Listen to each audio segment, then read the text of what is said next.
इतिहास लिखा है इसमें, कुछ खास छिपा है इसमें।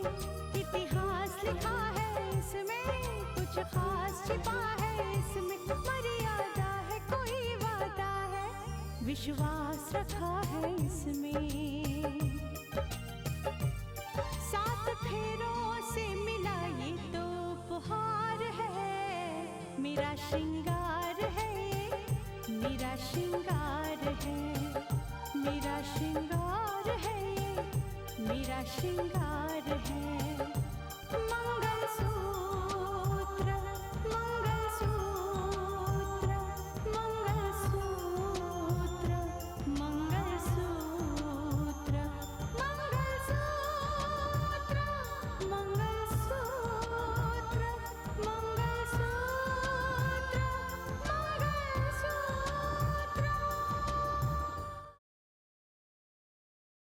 हम पर वार करने वाला कौन है? रोहित और कावेरी दीदी अमेरिका में है, भाई जी घर से बाहर, रित का भी बाहर। मैं शिवराम जी को समझाऊंगा। मैं अपने लिए नहीं, शिवराम जी के लिए आपके साथ चलता हूं। और उनकी बेटी होने के नाते उनके अधिकारों के लिए लड़ना मेरा कानूनी हक है। और आप दोनों ध्यान रखिएगा कि मैं अपने हक का इस्तेमाल जरूर करूंगी।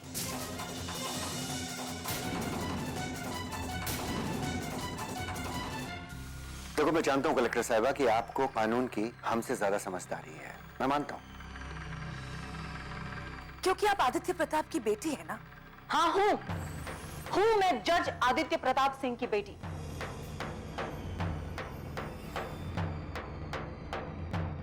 और मुझे उस बात का गर्व है।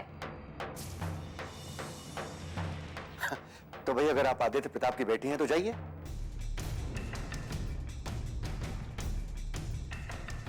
अदालत में जाइए, वहां पे अदालत का दरवाजा खटखटाइए और उनसे कहिएगा कि मेरे साथ बहुत नाइंसाफी हुई है।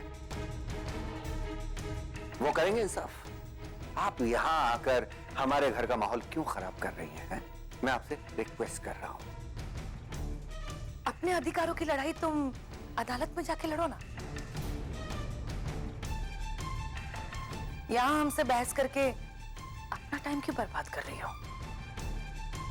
मैंने तो भाई जी को भी यही नेक सलाह देकर यहां से रवाना किया। शर्म आती मुझे आप पर। पिता जैसे बड़े भाई के साथ ऐसा व्यवहार करते हुए आपको शर्म नहीं आई? भाई, अभी अभी तो आपने कहा कि मैंने शर्म हया सब बेच डाली है। किसने? हमारी प्यारी भतीजी ने यही कहा था ना। हाँ भाई, बेच डाली है। और सिर्फ शर्म ही नहीं, हमने अपना जमीर भी बेच दिया है। हंस लो, जी भरकर हंस लो, क्योंकि आज के बाद मैं आप लोगों का वो अंजाम करूंगी कि आप जिंदगी भर रोते रहोगे। देखो, अब यहां ज्यादा चीखने से अच्छा है कि तुम मेरी एडवाइस मानो। अपने बेटी होने का फर्ज निभाओ और जाओ, जाकर अपने पिताश्री को तसल्ली दो। भाई जी की मानसिक स्थिति इस समय ठीक नहीं होगी। भाई, इतनी बड़ी प्रॉपर्टी जो छूटी है, हैं? ठीक है चाचा जी, मैं तो निभाऊंगी, अपना हर फर्ज निभाऊंगी, लेकिन आप दोनों अपने कहे हुए हर एक शब्द को याद रखिएगा, क्योंकि मैं अपने अपमान की राशि को ब्याज सहित वापस लौटाने आऊंगी।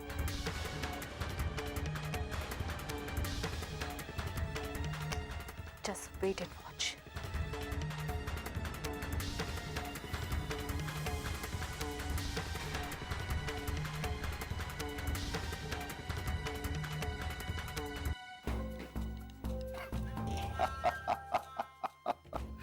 Wait and watch. इसलिए हमें इनकी बातों को बुरा नहीं मानना चाहिए, क्योंकि क्या भाई, इतनी बड़ी प्रॉपर्टी इनके हाथ से निकली है तो गुस्सा तो लाजमी है, लेकिन शायद ये नहीं जानते कि मर गए मारने वाले। चलो अब तुम तैयार हो जाओ, क्लब चलते हैं। आज एक बहुत अच्छा बैंड आया उधर, उसको सुनते हैं। आओ।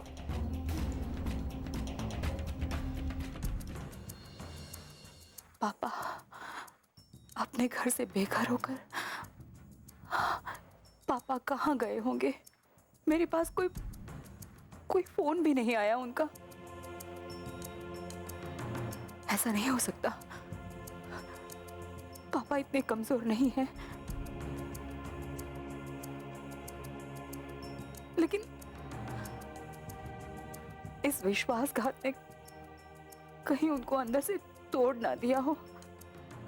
ऐसे हालत में इंसान टूटकर बिखर जाता है। हे भगवान, मेरे पापा की रक्षा करना, मेरे पापा की रक्षा करना, सब ठीक कर देना।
हेलो हेलो हेलो जी, आप कौन बोल रहे हैं? हेलो, मैं अंजना बोल रही हूँ। ओह हाँ चाची, आप कैसे हैं? चाची, पापा का फोन आपके पास? बिटिया, हमारे बड़े अहोभाग्य है, जज साहब हमारे गांव आए हैं। क्या पापा आपके साथ है वहाँ गांव में? हाँ बिटिया, जज साहब अब कुछ दिन हमारे यहाँ मेहमान रहेंगे। तुम चिंता बिल्कुल भी नहीं करना, हम उनकी पूरी आवभगत करेंगे और पूरा आदर सत्कार करेंगे। ठीक है चाची, मैं पापा से बाद में बात कर लूंगी। आप पापा को कह दीजिएगा कि मेरा फोन आया था। ठीक है बेटा, नमस्ते। नमस्ते।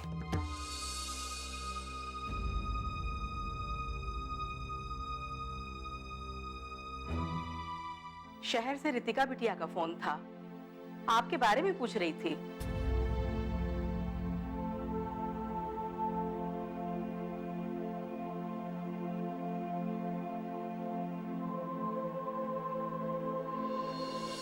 वही हुआ जो होना था। महर्षि ने पानी में बहते हुए बिच्छू को देखा, अपनी हथेली पर उठा लिया, बिच्छू ने डंक मार दिया। महर्षि ने फिर उसे हथेली पर उठा लिया, बिच्छू ने फिर डंक मार दिया। 2 बार, 10 बार, 20 बार। महर्षि का कहना था कि बिच्छू की फितरत है डंक मारना और मेरी फितरत है उसे बचाना।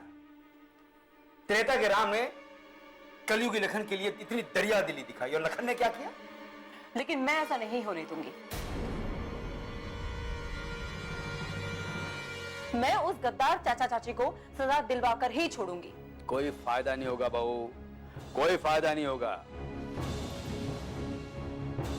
हमारे जो समधी जी हैं बहुत दरिया दिल इंसान हैं, उनके दिल में दया का दरिया बहता है। अरे लेकिन संधी जी को ऐसे ही तो नहीं छोड़ दिया जाएगा ना कोई रास्ता तो निकालना पड़ेगा ना। सही कह रही हो, कोई ना कोई रास्ता तो निकालना पड़ेगा। अगर सांप का डंक सह सहकर उसे दूध पिलाते रहना उनकी फितरत है, तो समधी होने के नाते उन्हें सांप से बचाना हमारी फितरत है। हम तो अपने कर्तव्य से पीछे नहीं हटेंगे, लेकिन एक शिकायत हमें उनसे है। शिकायत? कैसे शिकायत? जब हम उन्हें गले मिले थे तो सारी शिकवे शिकायतें वहीं छोड़ दी थी, लेकिन वो अपने दिल में शिकायत की पोटली लिए आज भी घूम रहे हैं। नहीं पापा जी, आपको जरूर कोई गलतफहमी हो रही है। पापा को आपसे कोई शिकायत नहीं है।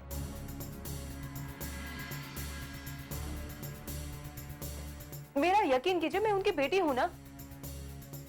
तो फिर वो शिवराम के घर क्यों गए? क्या हम उनके लिए पराये हो गए थे बेटा? हाँ बहू, ये बात तो मैं भी तुमसे पूछने वाली थी।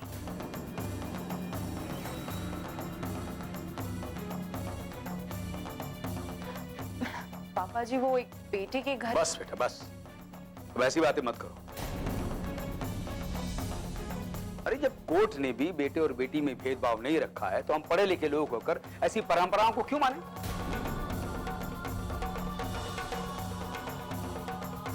और ऐसी बातें तुम्हारे मुंह से शोभा नहीं देती। तुम एक आईएएस ऑफिसर हो,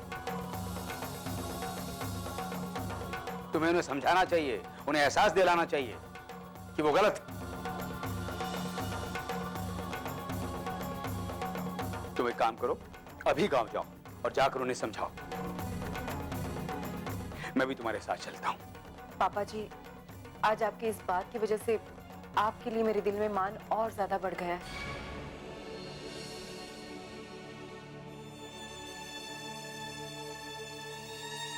आप ठीक कहते हैं, मैं आज ही गांव जाऊंगी और उन्हें समझाने की कोशिश करूंगी।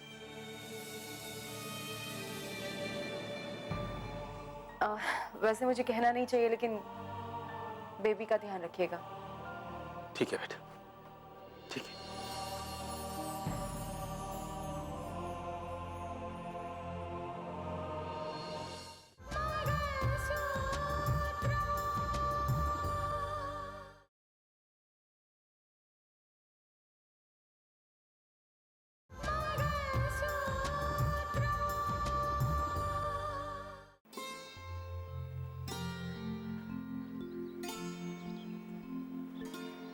दीदी नमस्ते। अरे आओ आओ बैठो। अरे अंजना, श्रीधर अभी थोड़ी देर पहले जज साहब को अपने साथ ले गए हैं। वो तुम्हारे घर है या कहीं घूमने गए हैं? अब थोड़ी देर के लिए रुके थे दीदी, फिर वो गांव घूमने निकल गए हैं। दीदी, उनको देखकर मन में तरह तरह की बातें आ रही हैं। कौन कौन सी बात है, जरा मैं भी तो सुनूं। दीदी, कितना बुरा हुआ ना उनके साथ में। स्नेहा से मैं ऐसी उम्मीद नहीं करती थी। दीदी, एक बात बोलूं? हाँ बोलो। दीदी, मैं सोच रही हूँ कि हम उनकी इतनी सेवा करें कि उन्हें अपनों की कमी महसूस ना हो। हाँ अंजना, मैं भी यही सोच रही थी। मेरे अपने ने मुझे ये दर्द दिया है, फिर भी जज साहब ने हमें माफ करके मेरे घर आना स्वीकार किया है। हाँ दीदी, स्नेहा ने उनके साथ धोखा करके जो पाप किया है, अब उसका पछतावा तो यही है कि हम अपनी सेवा से उनका दिल जीत लें। हाँ अंजना, मैं भी यही कोशिश कर रही हूँ। अच्छा दीदी, अब मैं चलूं? नमस्ते।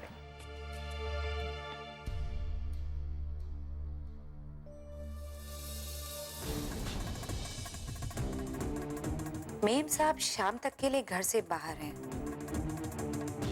गांव जा रही हैं। मतलब पूरा दिन मेरे लिए घर खाली है, मैं कुछ भी कर सकती हूँ, कहीं भी जा सकती हूँ। ठीक है, आज मौके का फायदा उठाना चाहिए और मैं इस सफाई के साथ काम करूंगी कि किसी को शक भी नहीं होगा। नेहा, ये कमलनाथ जी हैं, शहर के बहुत बड़े बिल्डर हैं, और ये मेरी पत्नी है। नमस्ते। मैं तो पहले ही समझ गया था कि आपकी पत्नी। कुछ लेंगे आप? चाय कॉफी? जी नहीं भाभी जी, मैं चाय कॉफी कोल्ड ड्रिंक इसका शौक नहीं फरमाता। अपन काम की बातें करें। हाँ जरूर। तो बताइए, घर कैसा लगा आपको? घर तो अच्छा है, लेकिन पुराने रईसों का है ये। आप तो जानते ही हैं कि जमाना कितना आगे निकल चुका है, लोगों की पसंद नापसंद बदल गई है। आजकल जिस कंसेप्ट को लोग पसंद कर रहे हैं वो इस तरीके का नहीं है। आप समझ रहे हैं ना मैं क्या कहना चाह रहा हूं? कमाल है, आपने बड़ी अजीब सी बात कर दी। यहाँ हर आने जाने वाला इस घर की तारीफ करता है। एक बार आ जाए तो बड़ी मुश्किलों से बाहर जाता है। और आप है कि फर्क है, क्योंकि वो आपके अपने दोस्त यार सगे संबंधी हो सकते हैं। होगा वो आपके अपने लोग हैं, लेकिन उनका सोचने का नजरिया भी अलग है। हम तो बिजनेसमैन हैं, हमारा नजरिया अलग है। हमें तो जहां प्रॉफिट दिखता है वहां बगैर बात के टोकन थमा देते हैं। इसका मतलब आपको ये घर पसंद नहीं है? नहीं नहीं, पसंद है, ऐसी बात नहीं है, लेकिन आपकी डिमांड, उसमें हमारा नुकसान है।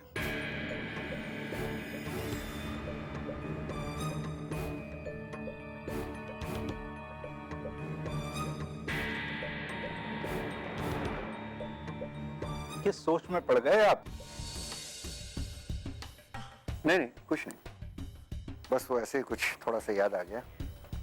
कमला जी, क्या है कि देखिए, मेरी कोई मजबूरी तो है नहीं है कि मैं इस घर को बेचूं। बस बात इतनी है कि मुझे एक नया घर खरीदना है और मैं इसीलिए ये घर बेच रहा हूं। बात बाकी और कोई बात नहीं। नहीं नहीं, इसमें सोचना समझना क्या है, डील अभी फाइनल कर लेते हैं।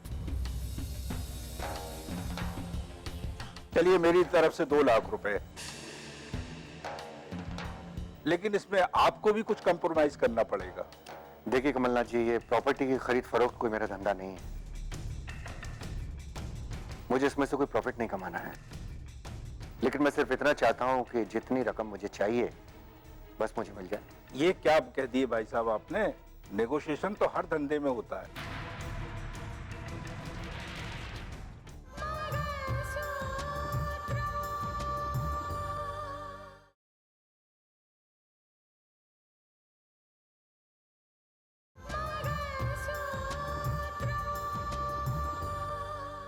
इसका मतलब है कि आप अपना घर बेचना ही नहीं चाहते? नहीं नहीं, ऐसी बात नहीं है। मैं जानता हूं कि नेगोशिएशन हर धंधे में चलता है, पर मैं जो घर बेचना चाहता हूं वो अपनी शर्त पे बेचना चाहता हूं और अपनी कीमत पे बेचना चाहता हूं। चलिए, 1.5 लाख रुपए मैं और देता हूं, लेकिन इससे ज्यादा मैं कुछ नहीं दे सकता। मुझे शायद मंजूर नहीं होगा। आई एम सॉरी कमलनाथ जी। तो फिर मुझे इजाजत दीजिए, मैं चलता हूं, और अगर आप कुछ आगे पीछे कर सकते हैं तो मुझे कॉल कर लीजिएगा। सर, मैं 1-2 रोज में आपको फोन कर लूंगा। लेकिन मैं उसकी कोई गारंटी नहीं दे सकता, क्योंकि जो बिल्डर मेरे पास पहले आएगा मैं उसी को चाबी दे दूंगा। जो मुझे पैसे देगा वो उसका मालिक होगा। ठीक है, फिर मैं 2-3 घंटे में आपको बताता हूं।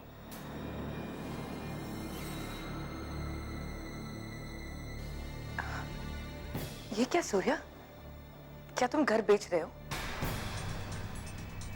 हाँ। स्नेहा, मैं अपनी जिंदगी की शुरुआत अब नए तरीके से करना चाहता हूं। इस पुराने घर में रहते रहते मैं उकता गया था। तुम भी तो उकता गई थी। न जाने क्या क्या हुआ इस घर में। अब मैं सबको बेच बाच कर फिर से शुरुआत करना चाहता हूं, एकदम फ्रेश। नई जिंदगी, नया बिजनेस, एक नए जोश के साथ में, नई उम्मीद, नए हौसले के साथ। है? शुक्र है तुमने नई बीवी नहीं कहा। मैं तो डर गई थी। वैसे आइडिया अच्छा है। मुझे मालूम था तुम्हें पसंद आएगा। हेलो। हाँ रोहित, कैसे हो? मैं ठीक हूँ, आप कैसे हो? और पापा कैसे हैं? पापा? दीदी, क्या हुआ? रोहित, वही हुआ जिसका हमें डर था। मतलब ये कि पापा एक बार फिर से धोखा खा गए। क्या? हाँ रोहित। अब ये धोखा किसने दिया? ये काम सूर्या चाचा के सिवा और कौन कर सकता है? और रोहित, इस बार बहुत बड़ा विश्वासघात किया है सूर्या चाचा ने।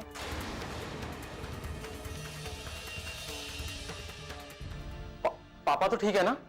हाँ, पापा ठीक तो है,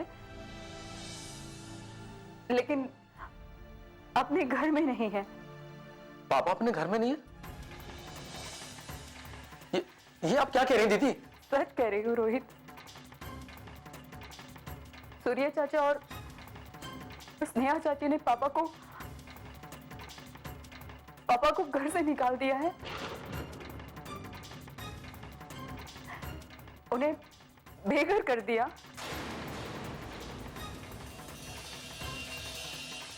दीदी ऐसा कैसा हो सकता है?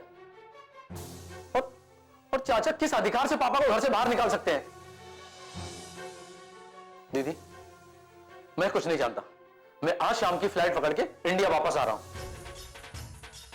नहीं दीदी, अब मैं यहां नहीं रहूंगा। अब आप भी देखना, मैं सूर्या चाचा को सबक सिखा के ही रहूंगा। नहीं रोहित, तुम मेरी बात को समझने की कोशिश करो। तुम अपना ट्रीटमेंट खत्म करवा लो। मैं हूं ना यहाँ पर।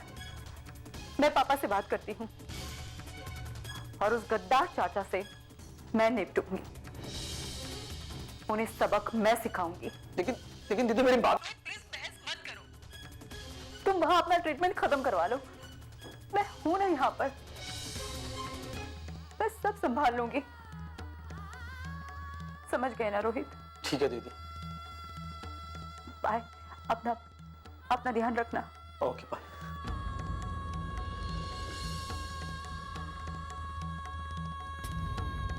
सूर्य चाचा और स्नेहा चाची ने पापा को घर से निकाल दिया है। कच्चे